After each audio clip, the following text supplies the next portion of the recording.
bagaimana kita memfasilitasi supaya hasil uangnya dibawa balik ke Indonesia, ya, tetapi jangan double tax, karena negara yang mendapatkan tax di sini jangan kena tax. Ini contoh.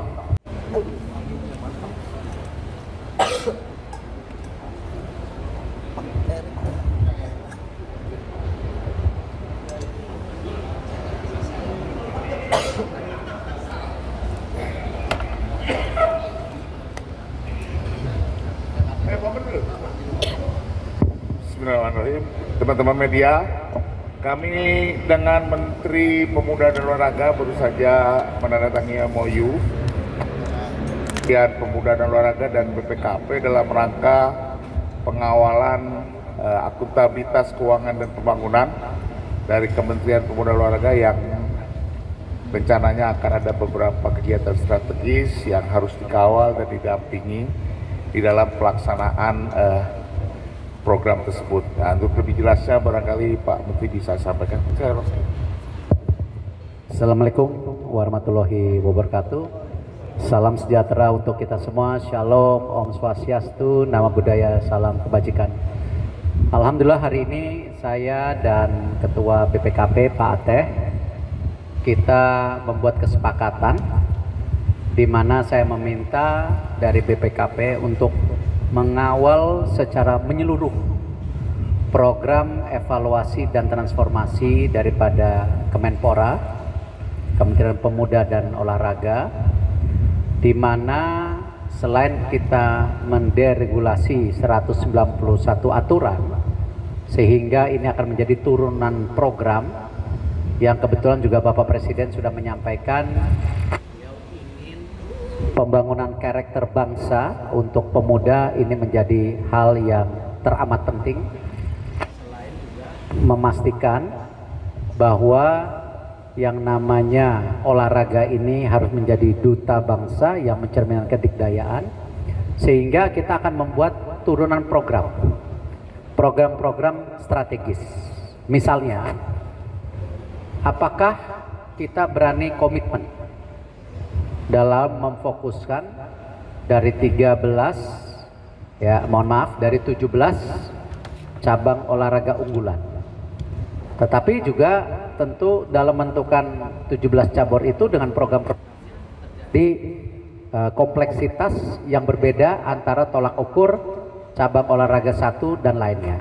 Tadi saya sampaikan kepada seluruh jajaran BPKP, contoh saja, kalau kita melihat sebuah prestasi olahraga, tentu tolak ukurnya ada medali, tetapi dalam melakukan sebuah program daripada 17 cabur ini pasti satu dan lainnya ada sebuah perbedaan. Contoh untuk cabang bulu tangkis dan tenis, dia akan melakukan atletnya ini ke banyak sistem sirkuit. Tetapi kalau mungkin olahraga renang, dia akan dikirim ke luar negeri, pelatnas jangka panjang, ya, dan belum tentu pun antara bulu tangkis dan renang mendapatkan hasil yang sama dengan struktur pembiayaan yang berbeda. Nah, ini salah satu contoh. Lalu juga bagaimana kita juga akan mulai membangun pusat daripada pembinaan atlet dan akademi olahraga, sehingga ada jenjang bertahap daripada atlet-atlet unggulan dari modal SD, SMP, SMA menjadi nanti atlet elit. Nah, hal-hal ini tentu sebuah program-program yang tidak mudah, karena itu pengawalan sejak dini untuk bagaimana pola pikir kita bisa menjadi satu kesatuan. Belum lagi untuk kepemudaan, ya, Bapak Presiden sudah bicara dua hal, Karang Taruna dan Pramuka, itu menjadi sebuah tupoksi yang penting dalam sebagai fondasi pembangunan karakter, dan tentu ini juga akan kita selaraskan dengan program-program yang ada di kementerian sebagai tadi ujung tombak mencerminkan karakter anak muda ke depan. Jadi hal-hal ini yang saya rasa saya bisa sampaikan, dan terima kasih sekali lagi dari pihak BPKP yang bisa mendampingi, mengawal, dan memastikan program-program ini bisa tepat sasaran. Terima kasih. Ini Pak, ini start-nya. Oh, kapan mulai Pak? Dari kemarin. Programnya itu. Makanya udah pengawalan dulu lah. Kalau program ini udah berjalan sebenarnya sejak beliau mulai sudah menghubung kita dan kita selalu bersama dan formalitasnya baru bisa dilakukan hari ini.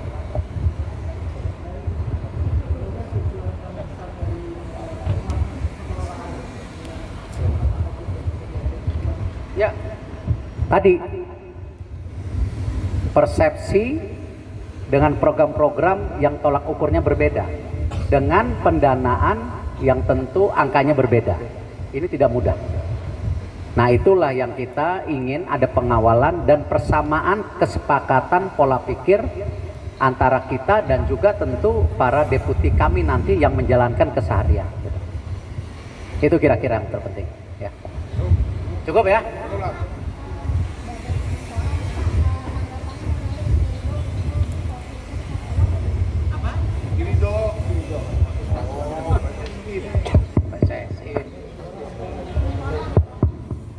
Ya, tentu saya sangat mengapresiasi semua gelar prestasi internasional. Saya ingin membuka sedikit ya pembicaraan. Ya, nanti sebenarnya saya belum diskusi dengan Pak Ate juga. Ada salah satu pembicaraan yang sedang kita bicara dengan pihak Menteri Keuangan dan sudah mulai digodok, ada kesepakatan. Misalnya contoh, bisa nggak negara memberikan fasilitas kepada atlet-atlet kita yang berprestasi di luar negeri mendapatkan hadiah dan membawa hasil hadiahnya pulang ke Indonesia. Ini kan fiskal. Ya, Jonathan kemarin juara di tempat tertentu ya mendapat 25.000 US. Atau petenis kita yang sedang naik daun, Janice Chen itu 100 apa segala. Nah, ini bagaimana kita memfasilitasi supaya hasil uangnya dibawa balik ke Indonesia ya, tetapi jangan double tax karena negara yang mendapatkan tax di sini jangan kena tax. Ini contoh. Jadi sama seperti Rizky Ridho, kalau memang Puskas Award ini juga berhasil mendapat penghargaan ya, ataupun jenis seperti uang, ya ini yang kita akan dorong. Sehingga apa? Para olahragawan profesional Indonesia ini benar-benar ya mendapat kehidupan yang baik. Jangan sampai ada konotasi atlet itu miskin. Akhirnya banyak orang tua tidak percaya lagi anak-anaknya menjadi atlet. Nah, atlet itu masa depan. Tinggal bagaimana kita memastikan pemerintah menjaga dan mendukung para atlet ini berkarir tanpa kita membelenggung dengan ikat-ikatan aturan yang justru sepertinya kita kontraproduktif dengan hasil perjuangan mereka di depan. Itu ya.